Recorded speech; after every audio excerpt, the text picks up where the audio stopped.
वंदे मातरम। संत Kabir Nagar police station Uttar Pradesh का अभी एक वीडियो वायरल हुआ है और वो मीडिया वालों ने भी दबा के दिखाया, सबने मजाक उठाया, कुछ पॉलिटिकल पार्टीज ने इसका मजाक उड़ाने लगे। फिर उसके बाद मीडिया वालों ने बड़ा दबा के मजाक उठाया कि यार पुलिस वालों को गन लोड करना नहीं आती है। अच्छा, एंटी राइट राइफल कैसे लोड की जाती है पता है कुछ? तो वो जो अब इसके बिल्कुल विरोध में उल्टा जा रहा हूं, पूरा देश ना मजाक उड़ा रहा है, अरे पुलिस वालों की ये ट्रेनिंग है, ये क्या बचाएंगे, ये और वो। मैं ये बात कहता हूं एक उस्ताद के तौर पर और बिल्कुल हवा के खिलाफ उल्टा कहता हूं कि जो लोग ये कह रहे हैं ना, क्या जानते हो तुम पुलिसिंग के बारे में? पुलिस के हालातों के बारे में पता है? अंदर की पुलिस की स्थिति क्या है? 1861 का है इंडियन पुलिस एक्ट, ब्रिटिश ने बनाया था। क्यों बनाया था? उनको समझ में आ गया था उस समय कि भाई वर्दी से डरते हैं, वर्दी, और वो डिटेरेंस के लिए बनाया, बहुत सारी अलग चीजें, वो तो हमारे लोगों को दबाने के लिए बनाया था। अब यहां बात एक सिंपल सी आती है कि जो लोग ये विरोध कर रहे हैं, अच्छा अपने बाप की और अपनी अम्मा की कसम खाओ कि तुम्हारे घर में कुछ गलत होगा तो तुम पुलिस के पास नहीं जाओगे, तुम्हें तो पुलिस पसंद नहीं है, तुम तो पुलिस की बुराई कर रहे हो, तुम तो पुलिस को ट्रोल कर रहे हो। अरे उस सिपाही की क्या गलती यार? हाँ, क्या गलती है उस सिपाही की? आज ये समझ में नहीं आता कि तुम पूरी पुलिस फोर्स का मोरल डाउन करने लगते हो इकट्ठे होके। पता भी है 8 घंटे का एक बड़ा वादा था पुराना, सिर्फ एक मिथ है, वो कोई नहीं हुआ। 12 से 18 से कई बार उनकी छुट्टी नहीं हो पाती है। ये बंदोबस्त, ये त्योहार आ जाता है, फिर ये आ जाता है, फिर दूसरा त्योहार आ जाता है, फिर इसका फंक्शन, फिर इनका बंदोबस्त, फिर नेतागिरी, फिर रैली, है ना?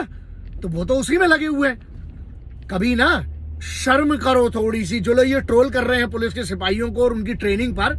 मैं भी मानता हूं इस चीज को।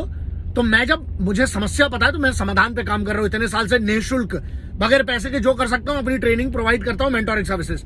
बात यहां आती ना, तुमने क्या किया बे? अगर मान लीजिए पुलिस की ट्रेनिंग की हालात बुरी है, पुलिस को नहीं उतनी अच्छी ट्रेनिंग है, तो ये ट्रेनिंग का फॉल्ट हुआ ना, ये ऊपर के लेवल से लेकर नीचे तक पूरे सबका फॉल्ट हुआ, जितने लोग बैठे हुए हैं। लेकिन नहीं, हम उस पर कभी बात नहीं करेंगे, उनके भत्ते पे कोई बात नहीं होगी, उनके जो बंदोबस्त पे लगातार कोई टाइमिंग नहीं होती है। ड्यूटी अगर 8 बजे तो सुबह उसको 4 बजे से निकलना पड़ता है। तो यहां पर बात यह ना कि अब आप इसमें भी राजनीति समझ में नहीं आता। तुम लोग को इतना बुरा लगती है पुलिस, तो अपनी अम्मा और बाप की कसम खाओ और एफिडेविट करके सुप्रीम कोर्ट को जरा भेज दो सब, कि हमारे घर में कुछ बुरा होगा, हमारे आसपास में कुछ बुरा होगा, कोई क्राइम होगा, तो हम तो, क्योंकि पुलिस की हमें बिल्कुल पुलिस ढंग की नहीं लगती, पुलिस हमको क्या सेव करेगी, तुम कर लेना फिर सब कुछ। यही प्रॉब्लम है। एक कोई आपके लिए कोई काम कर रहा है, दिन रात मेहनत कर रहा है, उसके फेवर में एक बार बताओ, पूरे देश में पुलिस को जब ट्रोल किया जा रहा, बदनाम किया जा रहा, बेइज्जत किया जा रहा उनकी ट्रेनिंग के लिए, उन सिपाहियों को, तो एक बात बताओ कितने लोग हैं जो समर्थन में आए?